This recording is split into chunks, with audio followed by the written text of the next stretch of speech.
All right, it is finally go time. I got some nitro gears for this 2001 Chevy Tahoe on 37s.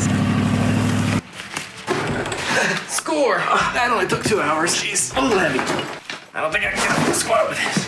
Okay.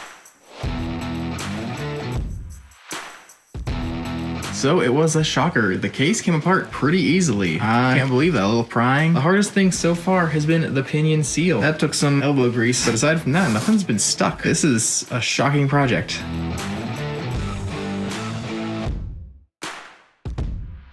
So here's the fun part, get into the gears, slap on my new 456 ring and pinion. I'm gonna rebuild. A little thicker than the old ones. A lot smaller pinion. That's how gearing works. It's the new one.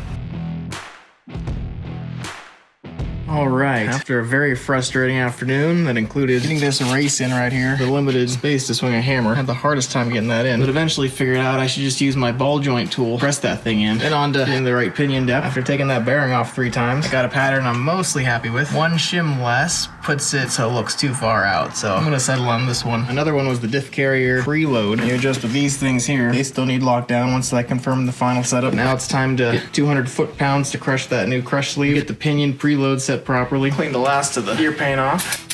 This stuff's kind of messy.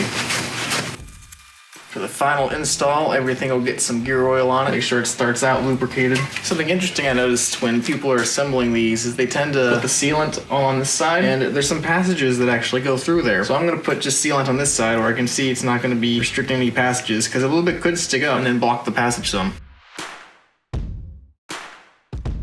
So here's the final setup. Looks like we have 17 thousandths of play here for the backlash. And when you measure off the pinion, you divide that number by 2. And my spec for this is 6 to 10 thousandths of backlash for the front differential. I freaking love this dial indicator. I've seen this done before. To see that little needle moving for something I'm doing, freaking love it.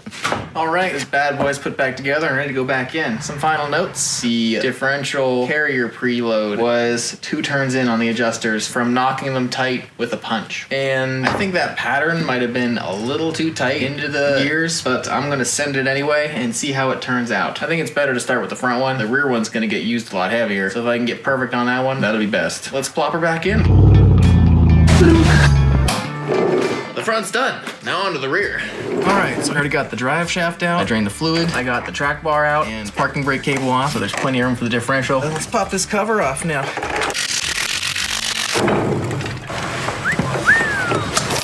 That part way out. There we go. Hello. A little bit of metal particles in there. No surprises. It is an open differential. Put punch marks in them so you can know which way's up and which side's which. 1. We're getting somewhere. How hard is this gonna be to pry? So, big girl. Nice, you gotta pry it so it's gonna fly right at your face.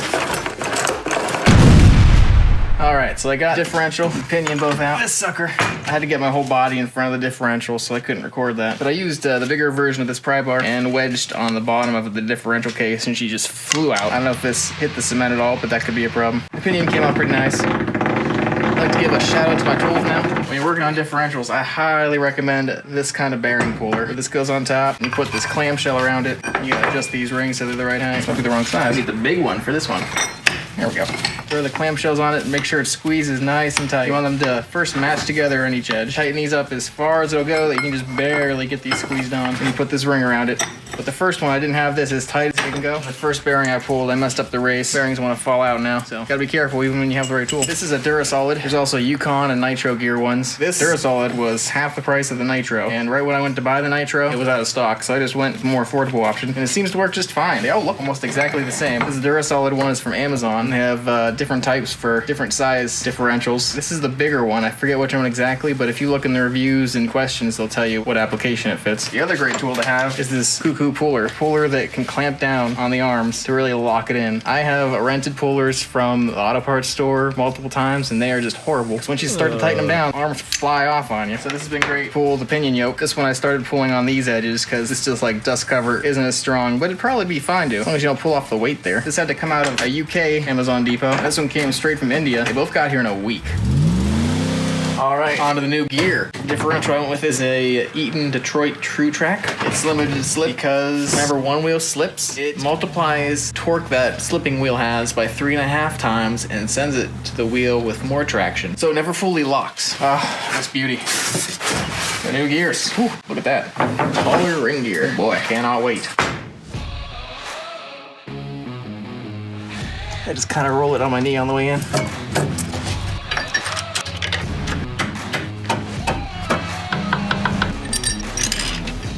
I made that look easy because that was the 5th time I put it in. And now on to final assembly. Torque to 60 pounds. All right, here we have our final reading of 9 thousandths of an inch backlash. It needs to be between 6 and 10 thousandths, so that is perfect. One final painting. So there she is, all buttoned up, ready for the cover to go back on. Just gotta get my calipers back on too. Fill her up and off for a test drive. Okay, first start with the new gears. After 8 days of work, not working all day of course, we're gonna rev her up and see what happens. It rolls really easy. At some high RPMs at low speeds, you never see that. Acceleration. I can't believe it. Guess I should try the road to rev up the GPS, see what my speed is. Wow, this is different. I under-geared with this gear set, and it looks like now I'm going 3 miles an hour faster than I really am. Under-geared life. Feels good so far, I like it. Let's wrap this up. So, it's been 5,000 miles and over a year and a half since all those install videos were recorded. I beat this up probably a little more than I should. I did some tug of wars with the new gears. If anything was gonna go wrong, it'd probably been there. Off-roading in 4 low is so much better. It's extra low now, and that's worth it. Doing this whole install was one of my favorite projects. I look back fondly on this as a really enjoyable time. Probably just right up there with the winch I've installed now. These are just the top mods to have. So yeah, if you're mechanically inclined, I highly recommend trying this out yourself. Nitro Gears has a free guide for installing gears, and I basically just followed that, watched a few videos, and here we are. It all worked out. Here at the end, if you've enjoyed this video, click on this one. I highly recommend getting one of these jacks to carry along in your vehicle.